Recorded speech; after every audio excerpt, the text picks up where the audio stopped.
Bueno, la idea es charlar un poco, pero antes de empezar a hablar de arte, preguntarte, bueno, ¿cómo estás? Porque estamos en un momento particular, raro.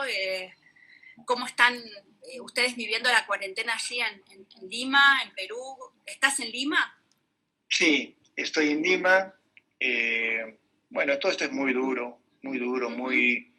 muy triste, muy preocupante.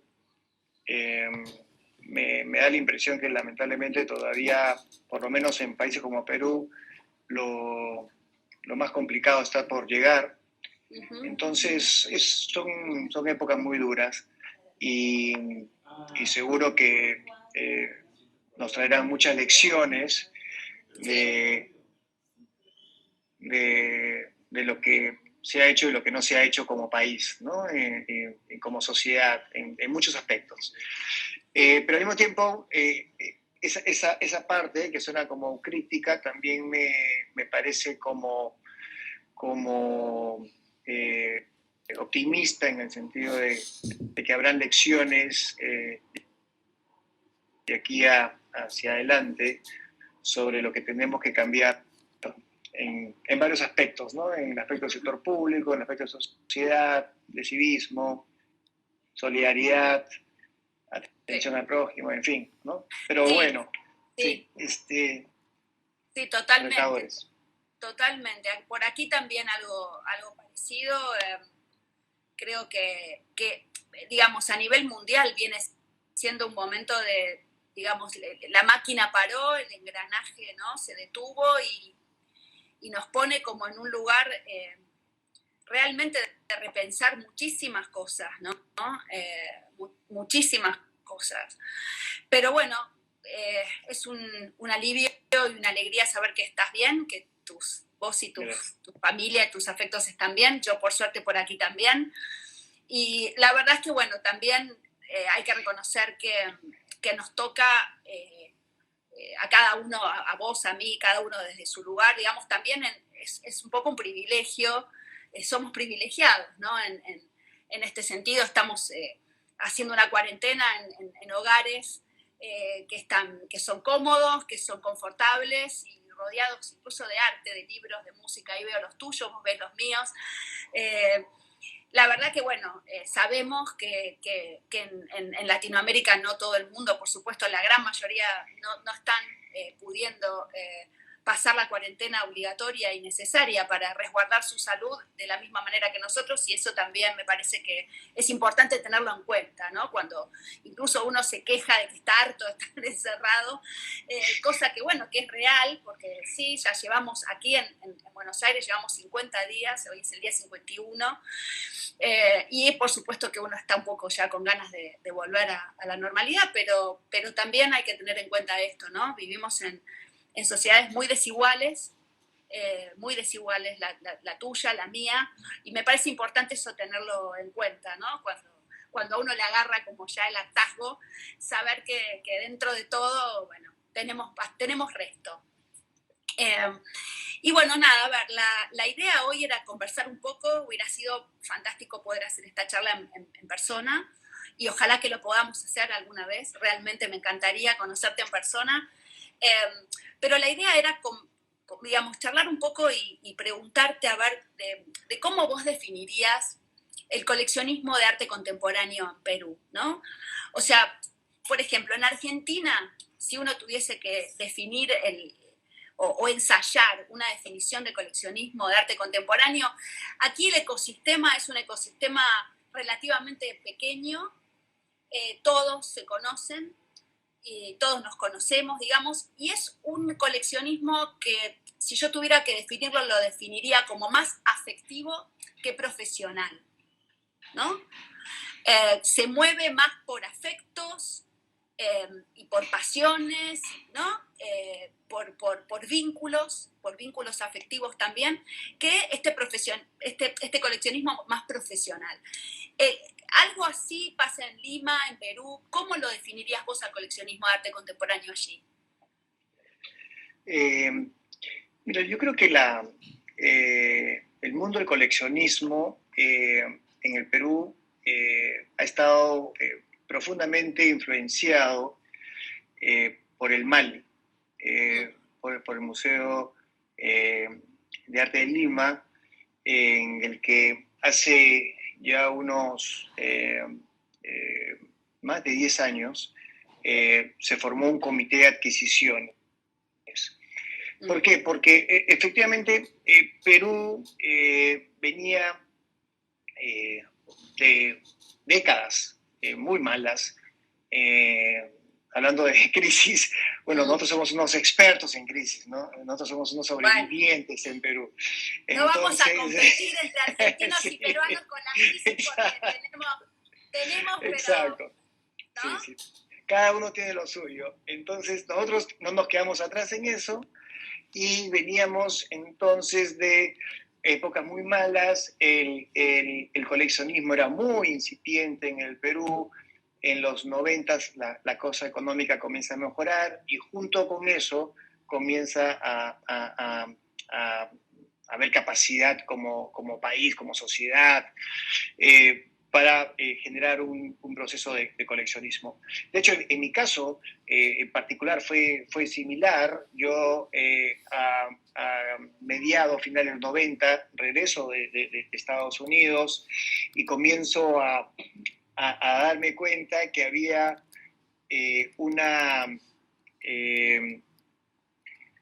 un ecosistema incipiente de arte, galerías que comenzaban a generar ya un espacio y me di cuenta, no solamente de que poco a poco el amor por el arte me iba llenando, sino también me di cuenta que había un impacto en lo que yo hacía. Es decir, mi dólar o mi sol valía mucho, generaba un impacto. Yo sentía que ese impacto no lo iba a generar adquiriendo obras en Nueva York, y por lo tanto sentí que había un espacio para generar este círculo virtuoso, ¿no? Entonces, y así fue en mi caso particular. Muchos otros tuvieron algunas variedades, pero creo que había un elemento común. Y de repente el Mali forma este comité de adquisiciones. Jorge Basadre fue el primer presidente. Él invitó a 30 personas para formar parte de este comité. Los 30 aceptaron la invitación. Wow. Entonces, en ese momento, el Mali tuvo un fondo como nunca hubo en la historia de dinero para comenzar a adquirir oro. Entonces, se generó además, te imaginas, un efecto lindísimo de actividad en que los artistas se sentían obviamente gratificados porque se compraban sus obras. Y efectivamente, yendo a tu punto, que no pienses que me estaba yendo de tu punto, yendo a tu punto, creo que el Mali y el Comité de Adquisiciones generó una visibilidad para nosotros de la parte más profesional, de la parte más quizás estudiosa del coleccionismo. Es decir, por supuesto que hay elementos pasionales como los que tú describes en la Argentina y tal, pero yo sí creo que en el Perú el Mali trajo una forma de aprender a los que estábamos en el mundo del coleccionismo que traía algunos rigores, claro, en el coleccionismo, ¿no? Y no necesariamente las líneas curatoriales del Mali son mis líneas de interés como colección personal, pero sí claramente aprendí, ¿no?, que era importante, validaba un proceso el hecho de tener elementos precisos y ciertos. Perdón, evidentemente el Mali, por lo que estás relatando, ofició y funcionó como un articulador y un formador, digamos, ¿no?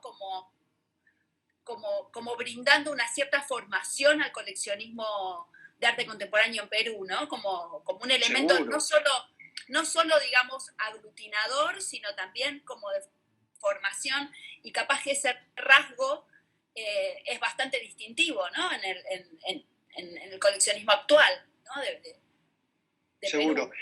Sí, yo lo veo así. El Mali trajo esa parte de rigor, de poder tener rápidamente una cercanía con curadores, con una visión más sistemática del trabajo de los artistas y tal, pero al mismo tiempo también trajo un elemento no sé, yo creo mucho en los liderazgos y creo que el Mali trajo un liderazgo en Perú en el sentido de tomar el coleccionismo y tomar el arte como un elemento de interpretación y de reflejo social, tomar al arte como un elemento importante en tu cultura.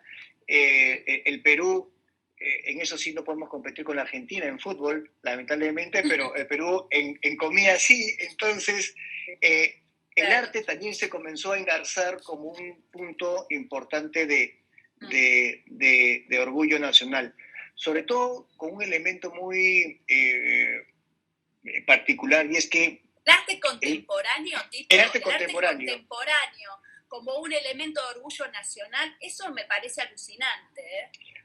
Lo que pasa es que eso me encanta. Hubo un elemento del cual también nosotros nos beneficiamos, y es que el arte contemporáneo en Perú está íntimamente ligado a las culturas incaicas y preincaicas. Claro. Entonces, al momento de que trabajos contemporáneos se nutren de esta riqueza cultural como la que hay en Perú, entonces como que arrastró, ¿no? Eso fue otro círculo virtuoso.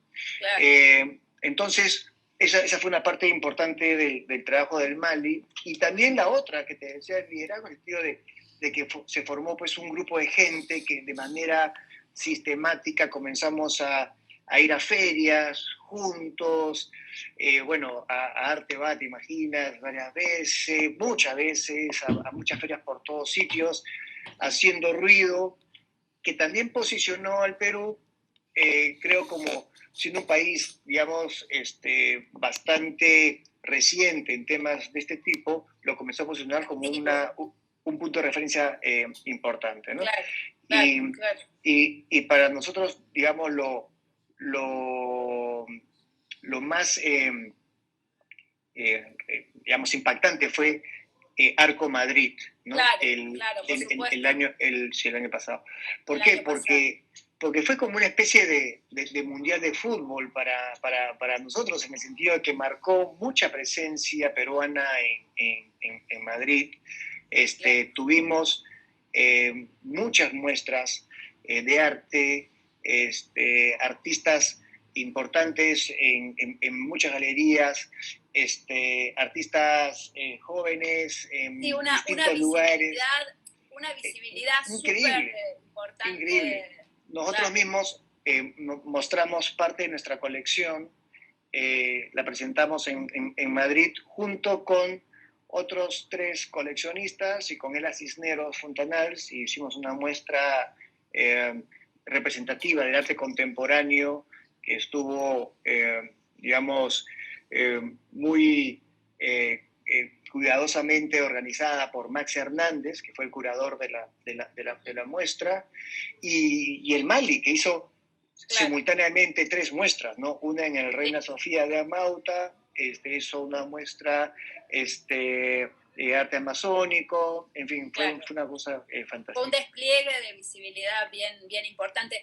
Y todo esto que me estás comentando también tiene relación con algo que yo quería preguntarte, pero porque ya de alguna manera lo planteaste, que es un poco ¿qué consideras o cuál consideras que puede ser el rol del coleccionismo, no solo dentro o hacia el ámbito de la comunidad artística, sino también como abierto más a la esfera social, ¿no?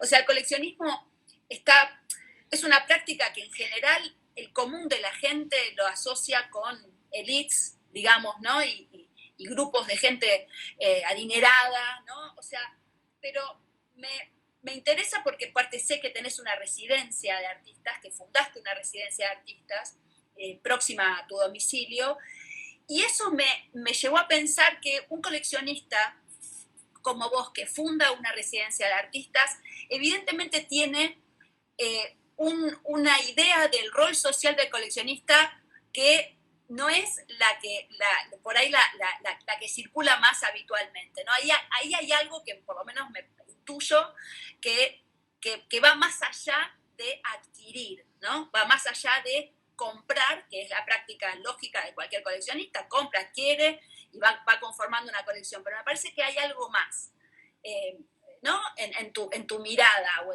en tu accionar. Eso me interesa. ¿Cómo ves vos el salir un poco de tu casa, donde tenés la colección, ¿no? O sea, ¿cómo hace un coleccionista que tiene digamos, una mirada del rol social que cumple el coleccionismo dentro ¿no? de la comunidad para generar este tipo de acciones, ¿no? ¿Cómo es eso? ¿Cómo lo haces? Sí, me da la impresión que, de hecho eso lo he descubierto de alguna forma también en esta semana de cuarentena, creo que el coleccionismo tiene por lo menos tres escenarios distintos. Creo que uno y el más importante es el personal. Y eso lo he descubierto o reasegurado en estas semanas.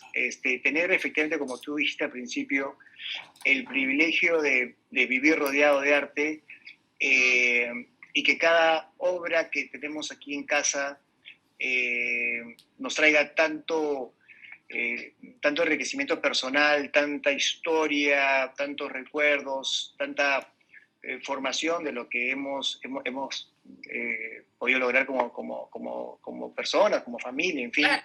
Es muy importante. Mira, acá esta es mi oficina y esta es una esquina donde tengo una obra de Edison y tengo una obra de un artista joven colombiano, Ramírez. Entonces, es como que... Claro, convive con vos. Es una convivencia y es algo que nutre principalmente a uno y es la esfera del coleccionismo particular. Acá tengo también los catálogos y toda la parte documentaria de la colección. Entonces, ese es un primer escenario, un primer ámbito que es muy personal. El segundo ámbito es quizás lo que efectivamente tú dices, que se ve más hacia la calle, hacia la sociedad, que es un poco esta parte un poquito mitificada, ¿no? Del coleccionismo, que tiene que ver más con una percepción de elite y tal, pero yo siempre he pensado y lo sigo haciendo que el coleccionismo y la compra de arte es un aspecto mínimo de lo que es el coleccionismo, ¿no? El coleccionismo es mucho más que eso, es conocer artistas, conocer al país del artista donde uno compra obras. Para nosotros es un elemento de conocimiento de muchas cosas que van más allá de la adquisición de arte, el registro y luego seguir la carrera de los artistas, que también es algo fantástico, ¿no? Haber comprado obra de artistas jóvenes y luego ver sus éxitos en el tiempo, claro. Una cosa fantástica. Y por último, la tercera es el dar a la sociedad algo de vuelta, ¿no? De lo que uno ha recibido. Y ahí nosotros, bueno, tenemos la parte más institucional como familia, ¿no? Donde tenemos, bueno, yo estoy en el Museo de Arte de Lima, participo en algunos directorios de algunos museos de afuera, como el Guggenheim, Reina Sofía. Pero obviamente nuestra joyita es nuestra residencia de al lado, porque eso también tuvo que ver con el dar algo de vuelta. Para nosotros es un espacio que tiene dos propósitos. Uno es conectar a artistas internacionales con la esfera artística peruana y generar ahí un network, inclusive para los propios artistas peruanos, que pueden conocer a artistas de diversas partes del mundo que pasan entre 2 y 4 meses en nuestra claro. residencia, ¿no? Y la segunda es que después esos artistas internacionales, nosotros ya hemos traído 14 artistas de diversas partes del mundo, se convierten en embajadores del Perú claro, en distintos sitios, ¿no? Y claro. va ampliando el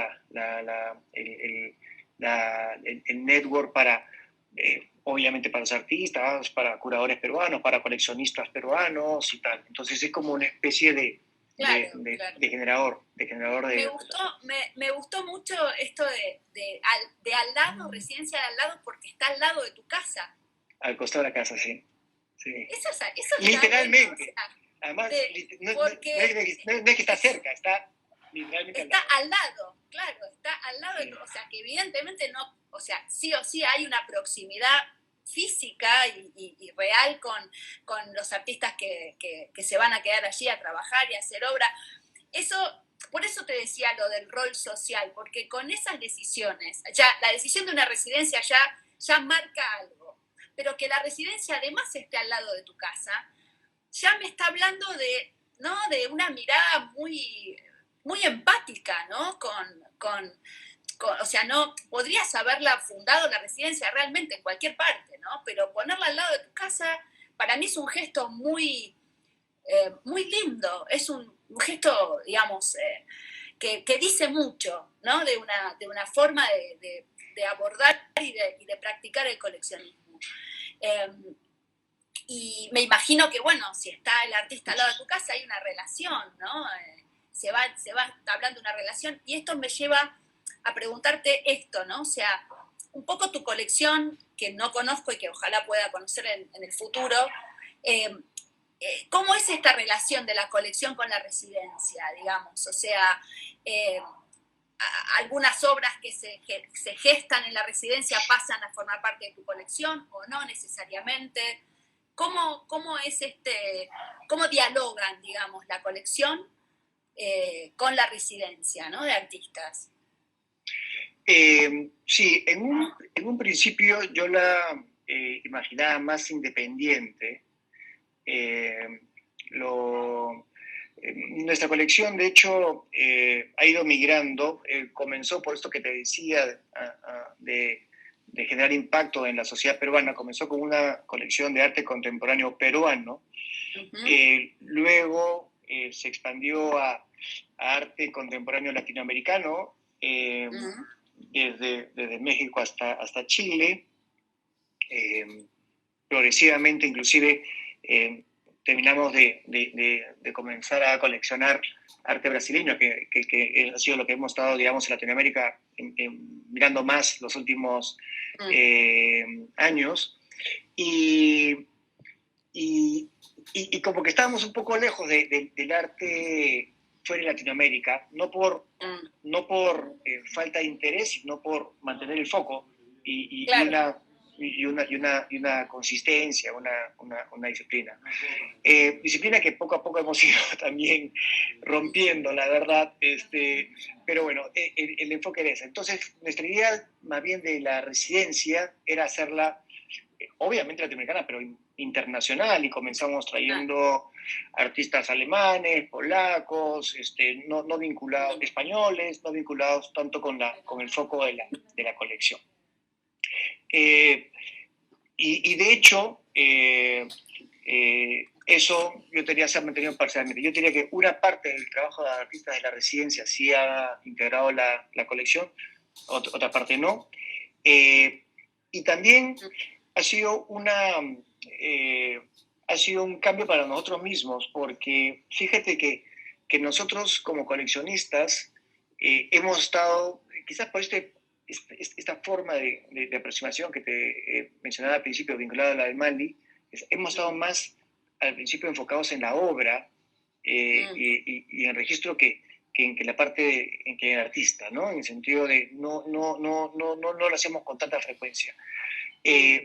La residencia nos ha traído una experiencia de vida increíble. O sea, como tú dices, el haber generado este espacio al lado nuestro nos ha traído, aparte del aprendizaje, una relación cercana pues, con todos los artistas que han venido. Y eso, yo diría, sido uno de los highlights de nuestra familia, ¿no? Los últimos años. Para nuestros hijos, para nuestros amigos, Claro. Es más, la última residente ya no fue artista, sino fue una curadora. Trajimos una curadora francesa. Bueno, qué bueno. Sí, para hacer ella estaba interesada en hacer una investigación sobre arte contemporáneo peruano. Entonces, teníamos ya con Ginette hace tiempo la idea de traer a curadores para que veas inclusive la separación entre la residencia y la colección, ¿no? Claro. Pero encontramos como que muy importante el hecho de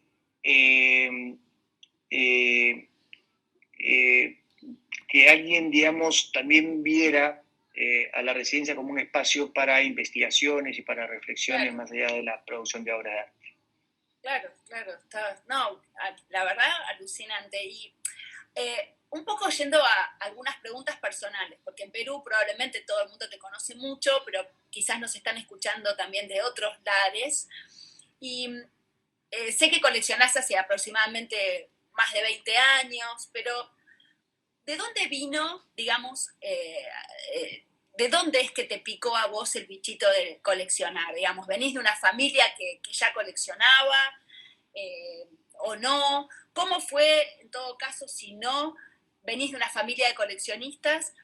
¿Cuándo fue ese momento en que te diste cuenta que pasabas de comprar obras de arte a coleccionar, digamos, ¿no? A conformar una colección? Me parece que en algún momento hay un clic en donde el que compraba obra empezó a darse cuenta que ya eso se empieza a convertir en otra cosa, ¿no? En otro proyecto, o en un proyecto, digamos. ¿Cómo fue eso? ¿Tu familia era de coleccionar? ¿Venís de una familia de coleccionistas o no? No, en absoluto, en absoluto. Mi familia no tenía una particular inclinación por el arte. Me da la impresión que mi interés por el arte, yo creo que como que siempre estuvo ahí, en el sentido de siempre me interesó la historia, siempre me interesó las manifestaciones artísticas, y como cualquier persona que viaja por el mundo, obviamente iba a museos y cosas de ese tipo. Cuando yo vivo en Estados Unidos y cuando regreso, sí creo que el ir a galerías era una parte naturalmente interesante para mí. Y bueno, como tú dices, uno va comprando sin saber en realidad hacia dónde va yendo. Uh-huh. Me da la impresión que el clic entre comprar arte y comenzar a coleccionar es cuando uno comienza a adquirir obras, no por el espacio que va a llenar o por un lugar que quiere mejorar, sino por la obra en sí misma, ¿no? Con independencia de dónde la va a colocar. Entonces creo que es como que un primer nivel, ¿no? Y eso se fue manifestando rápidamente. Muchas veces compraba cosas que no tenía la menor idea de dónde poderla colocar. Y como te digo, y luego el siguiente nivel que creo que es muy, muy importante es el acompañar la adquisición a toda una cosa previa y una cosa posterior, ¿no? La cosa previa es el leer, bueno, todos estos libros que ves acá, una gran parte son libros de arte, vincularte obviamente con curadores, con críticos, con galeristas, que son parte importantísima de nuestra vida, en artistas obviamente, ir a talleres, esas cosas, y luego la parte posterior, ¿no? El vínculo de uno con la obra es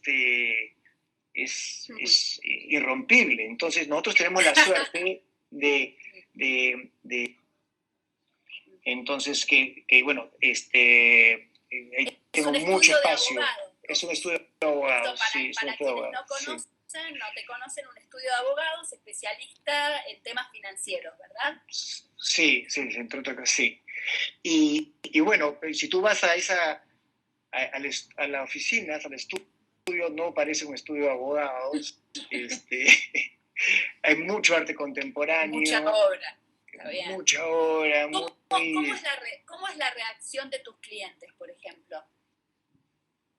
Fantástica, fantástica. Yo diría, para comenzar, la relación de la gente que trabaja con nosotros. Claro, también. Eso es una cosa, es como yo diría, el arte en mi estudio es la marca registrada del estudio en Perú. O sea, todo el mundo la vincula con el arte contemporáneo, toda la gente que trabaja se siente muy cercana. Porque bueno, la gente que trabaja también convive con arte. Convive, porque seguro. Trabaja todos los días rodeado de obras. Seguro. Le cambia muchísimo la vida. Muchísimo. Y la tenemos por todos lados. Todos lados, ¿no? Por todos lados, en corredores, oficinas, salas de reuniones. Nosotros nos mudamos a unas nuevas oficinas hace 2 años. Entonces hice una pequeña encuesta de cuáles eran las obras favoritas de la gente que trabajaba y todos tenían una opinión muy formada de cuáles eran sus favoritas. O sea, no era gente que tenía que pensarlo. Entonces me encantó el hecho de que fuera parte de nosotros, ¿no? Entonces ahí está la relación. Entonces nosotros además tenemos una especie de plan de invasión, entonces no solamente lo ponemos en nuestra casa, en la oficina, sino también en los lobbies de los edificios donde estamos. Entonces, el lobby de mi edificio donde vivo... Me encantó lo del plan de invasión, me encantó. Inclusive en las oficinas, en mis oficinas, en el lobby del edificio, que obviamente también hay otras empresas, en el lobby del edificio también tiene obras nuestras. Buenísimo. Entonces, bueno, y lo que me encanta es que esto es algo que conecta, por supuesto, con la gente que trabaja en el estudio, los clientes, pero de todo punto de vista. O sea, los vigilantes del edificio de mis oficinas acá saben de qué se trata cada una de las obras que tenemos, el origen de la obra, la nacionalidad del artista.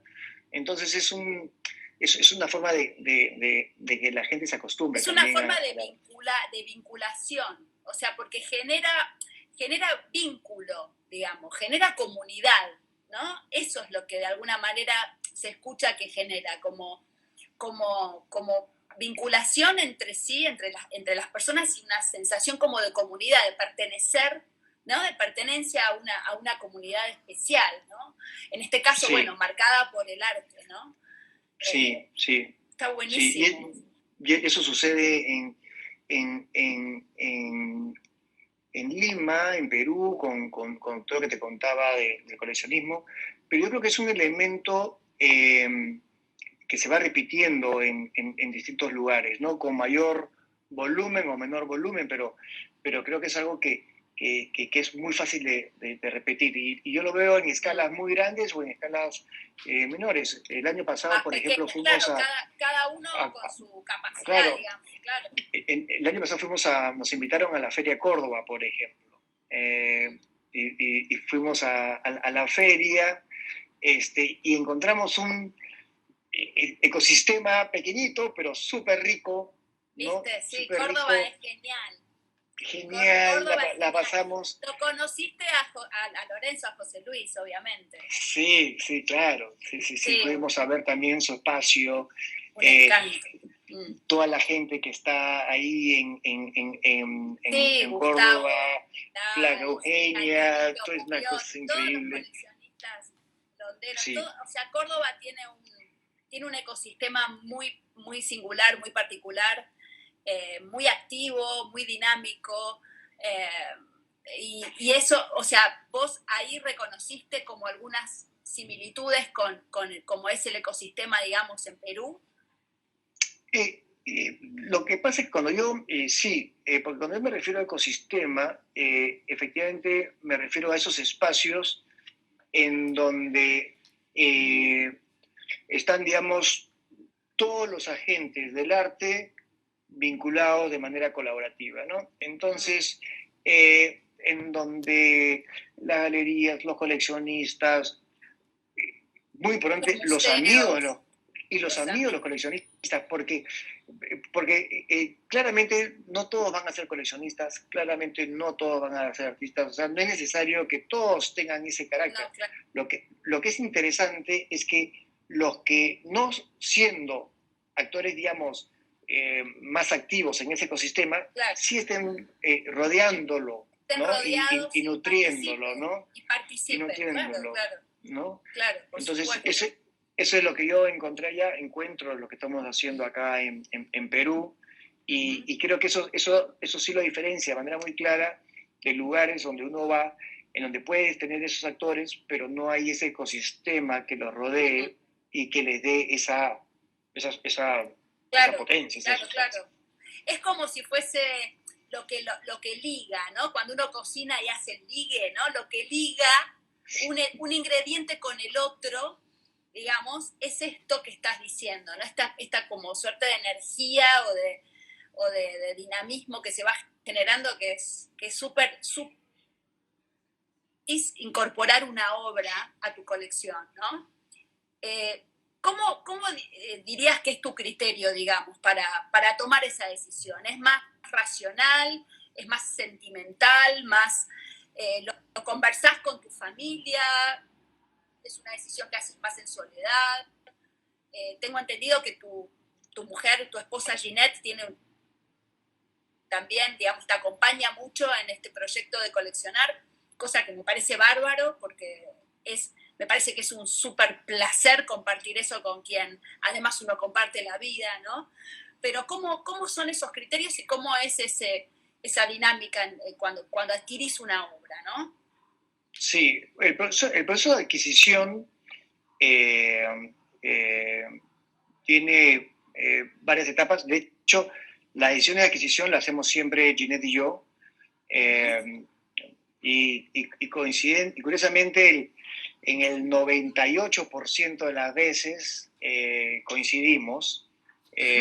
O sea que de ese 2% que queda, yo la fastidio a veces porque a veces la compro y me la llevo a la oficina para que no la vea, si no me gusta. Y a veces, bueno, ya nos desanimamos. En la parte previa, probablemente yo soy el más, nosotros decimos en Perú, afanoso, ¿no? el más estudioso, más que revisa, más que hace la investigación. Ella es más intuitiva.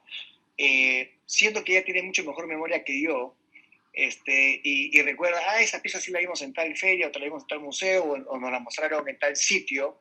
Pero es una parte, yo te diría, mitad racional y mitad emotiva. Hay una buena parte, sí, de revisión de la información del artista, de sus trabajos previos, ¿no? que nos gusta hacer, y una parte efectivamente ya de emoción, de que nos gusta.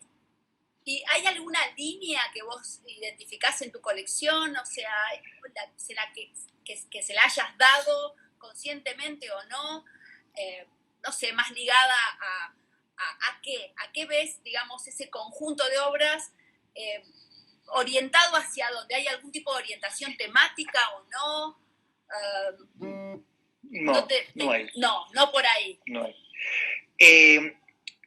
Temáticamente, o sea, tenemos desde arte geométrico, arte conceptual,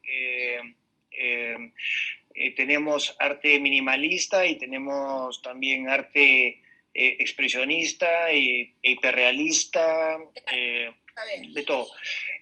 Yo creo que algunos elementos sí, digamos, inclusive en la parte de arte conceptual, aún en arte conceptual, la parte que nos encanta y no nos corremos del arte político, del arte de género, pero al mismo tiempo también la parte estética junto con el arte conceptual la mantenemos como un elemento importante para nosotros. Después, sí te diría que que es también cosas que van, el arte geométrico nos encanta en las distintas variaciones. Perú además viene también con una Claro, cultura milenaria, geométrica, claro, Nazca, Paracas, entonces últimamente estamos claro. como un poco conectados a esas cosas. También nos ha interesado en los últimos años alguna conexión con arte eh, eh, no tan reciente, sino algunos artistas de décadas pasadas que tenían una mirada más de avant-garde en su momento, Claro. Jorge, ¿no? Como Jorge Elson, por ejemplo, Rodríguez Larraín y tal. Entonces, sí, yo te diría, nos gusta ser abiertos, nos Bien. gusta la carga estética, nos gusta el arte inteligente, que traiga historia, ¿no? Que traiga contenido, Sí, eso es clave, ¿no? contenido, sí, claro. Mm. Y en cuanto a formatos, también es apertura, digamos, hay videos, cultura, o sea, los soportes pueden ser variados, ¿no? O tienen alguna preferencia más por, no sé, quizás la pintura o... No tenemos, no tenemos No, preferencia, probablemente, digamos, por unas cuestiones de espacio, esculturas grandes no tenemos. claro, Eh, claro. Sí, eh, instalaciones o proyectos, Instalaciones claro, sí, más. instalaciones sí, ese tipo de cosas, porque ahí, por ejemplo, funcionan los lobbies de los edificios donde vivimos, donde Claro, trabajamos. está bien. Entonces, pero no, formato no. Fotografía, video, Video también. Al video sí, le cuesta entrar en colecciones. Es quizás todavía lo que más cuesta, ¿no? Para incorporar. Pero hay trabajos en video fantásticos, la verdad. fantástico. Sí, yo creo que en el mundo del video me da la impresión que no se ha terminado de facilitarle al comprador la vida con respecto al uso del video. Nosotros tenemos un corredor en la casa donde tenemos distintas pantallas, Monitores. ¿no? Monitores Claro, y está la hora prendida como tan sencillo claro. como cualquier otra Buenísimo. pieza, Claro. o hay estos televisores de ahora que hay bueno, con tu televisor típico en donde quieras, le pones ahí varios videos de arte y están dando vueltas todo el tiempo. Yo en mi propia oficina, en el estudio, también tengo videos, o sea que no Qué es tan bien. complicado. Bien, bien. Yo sé que la gente le cuesta, Te pero cuesta un poquito más, sí, pero bueno, ahí va, ahí va. Y Tito, a ver, como para ir ya medio cerrando y dejándote tranquilo este sábado, eh, eh, hacia dónde imaginás o hacia dónde te gustaría que tu colección vaya creciendo, digamos, o vaya orientándose, ¿no? O sea, si mirás hacia el futuro, ¿hacia dónde imaginás que te gustaría que se dirija, ¿no? Tu colección. sí, esa es una pregunta que nos hacemos con alguna frecuencia con Ginette, ¿no? Sobre qué viene después, ¿no? Con respecto a esto, porque la colección es no solamente ni los objetos que la conforman, ni el esfuerzo, digamos, obviamente económico que ha Claro, significado, sino en realidad es casi nuestro legado, ¿no? Nuestro legado. está, Entonces, ¿qué hacer con eso? Para nosotros es importante, primero, que se mantenga como unidad. Entonces, obviamente siempre hay los espacios, las opciones de que tenga comunidad como colección independiente o se mantenga como unidad en algún lugar de exposición público, ¿no? claro. Y que bueno, eso probablemente sea más una decisión que le competa a Sebastián y a Micaela, A tus hijos. a nuestros hijos. Ellos participan, se enganchan con el arte con ustedes, o sea, están involucrados también, digamos. Bueno, Sebastián lo sobrevive al arte, todavía está en la edad de sobrevivirlo, porque tiene 12 años y todo el día nos pregunta por qué hay tanto arte en la casa, qué sé yo. Entonces, Micaela es más grande, Micaela sí, digamos, está mucho más conectada,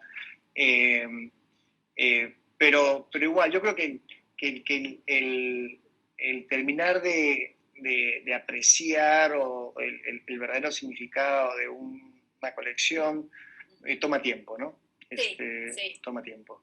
Sí. Pero para nosotros sí lo importante es, digamos, el darle visibilidad, y por eso te decía lo de los espacios públicos, o oficinas o lobbies, o donde puedan, Claro. podamos mostrar el arte. Y sí, que porque la va obra generando, esté, es un efecto dominó. Con la gente, digamos. Es un Que efecto la dominó. obra trascienda un poco más allá de, por supuesto, digamos que ustedes conviven con obra y reciben gente y demás, pero cuanto más contacto esa obra tenga con gente, más viva se va a mantener, digamos, ¿no?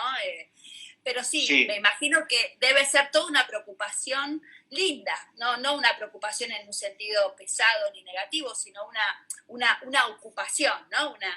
Pensar en la colección hacia el futuro, ¿no? En cómo evoluciona, en cómo se va, sigue.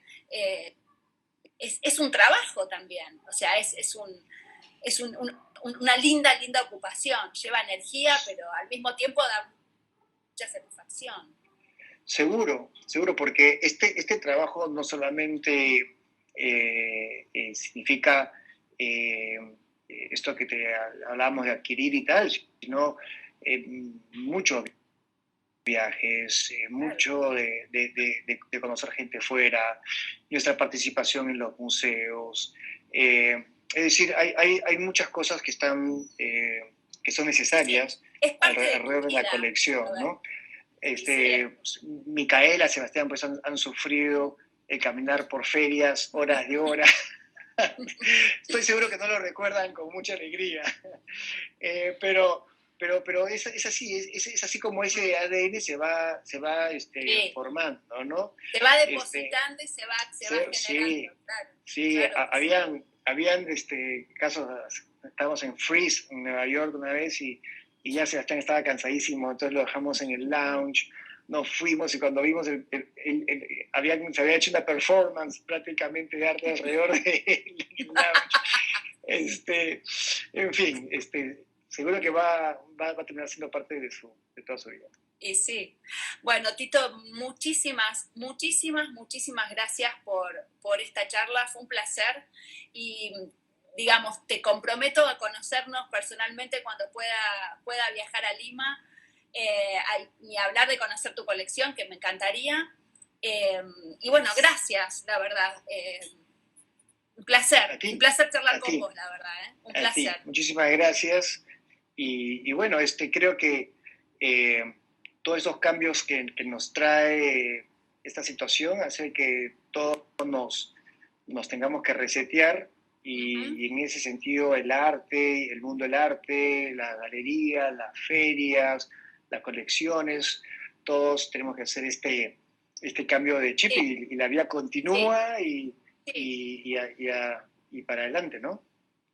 Absolutamente, para adelante y mejores. O sea, mejores. Que el sacudón global nos sirva para sacudirnos para mejor.